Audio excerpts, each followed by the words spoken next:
If you have to take a mortgage or remortgage a property that you already own in the next several months, then there are several things that you need to consider. The lenders have changed their requirements, so there are some new rules in the game nowadays. I am in that situation and I need to decide whether I want to remortgage my property or not. I spoke to several mortgage brokers who have been in business for many years, and I want to share some information with you that I got of them. So if you want to know what I found out, then please keep watching this video.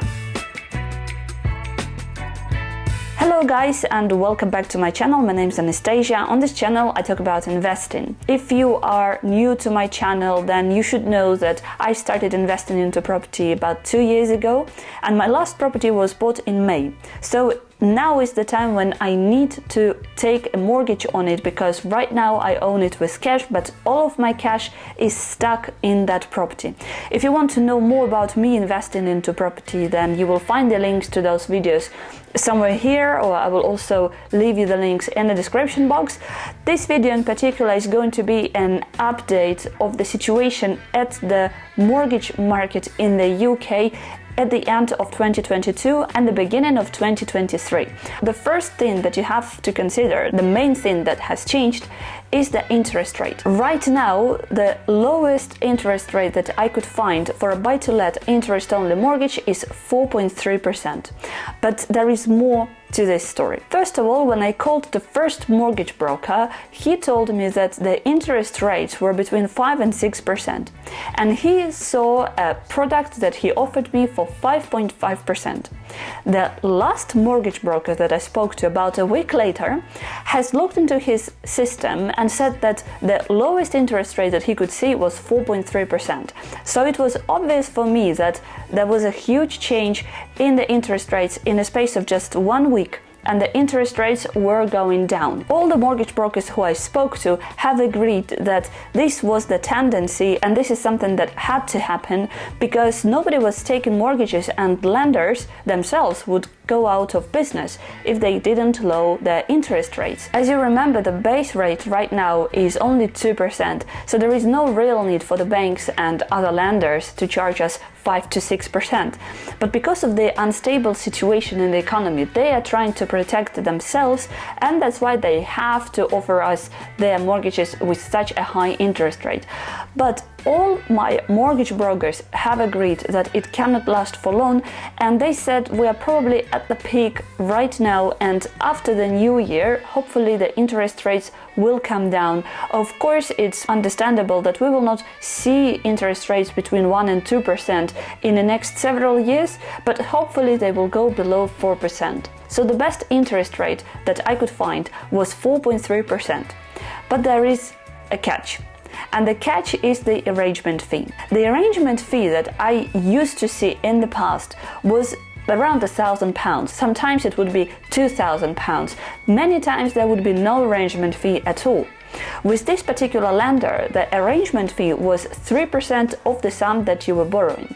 In my situation, it would have been about £6,000 that I had an option to add onto the mortgage and start paying interest rate on it just as I would on the rest of the sum, or pay it up front. And even though the mortgage with 4.3% seems not such a bad option right now, with the arrangement fee as high as it is, for me it didn't make any sense. If you are interested in this lender, then I will leave the link to this company in the description box below this video, so go there and check it out. Right, so besides the high arrangement fees that I see now all the time, there is something else, and it is called the stress check. The stress check is the check that every lender has to perform on the borrower to understand whether the borrower will be able to continue to pay for the mortgage if the interest rates go up.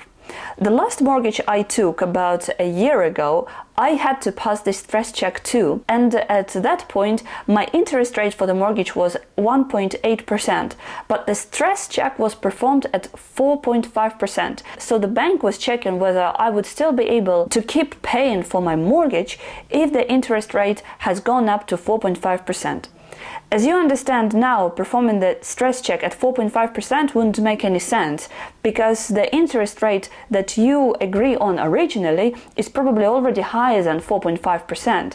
That's why now banks and other lenders are performing the stress check at the rate of 8.5, which affects the sum that you can borrow from a particular lender. In buy-to-let mortgages, the lenders don't often consider your income from your normal job. What matters is the rental income that you will get from this particular property.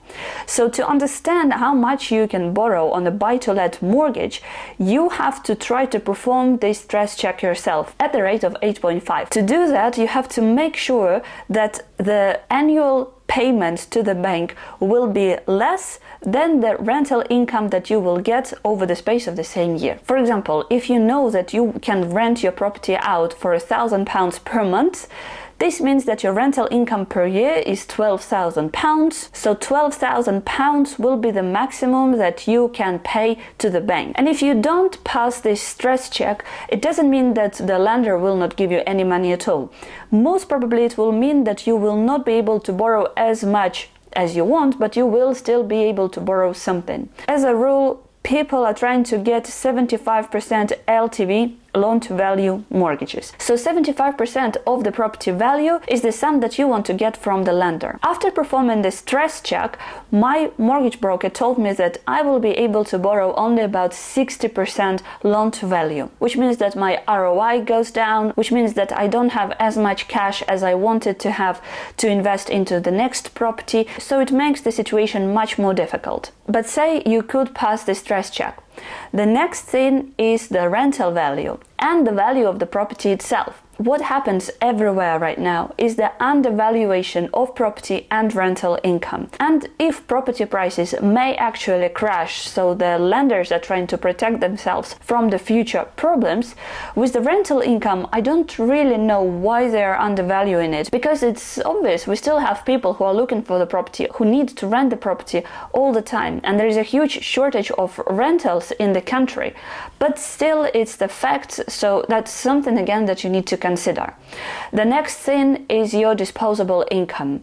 If you've never taken a mortgage before, then you should know that you will have to pass some questionnaire where the broker will ask you how much money you earn and then all your expenditures over the space of 1 month to understand how much money is left for you to enjoy life. And now with the increased bills, high prices on electricity, gas, car maintenance, and the general inflation in the country, banks are not stupid, they understand that. So your personal financial circumstances for the bank have got worse, even if they didn't change at all in the last year. The banks already understand that you will have less of a disposable income, therefore they are prepared to give you less money. Well, as you see, everything is against us. There are no real good news from the brokers that I've heard. The only one piece of good news for me was that they all agreed we are at the peak and most probably we are going to go down. But remember that everything I say in this video is not a financial advice,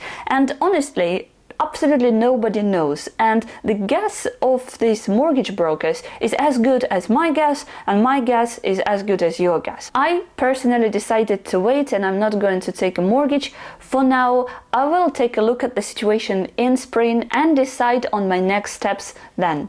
Thank you very much guys for watching me today, and I hope to see you soon in my next videos. Bye bye.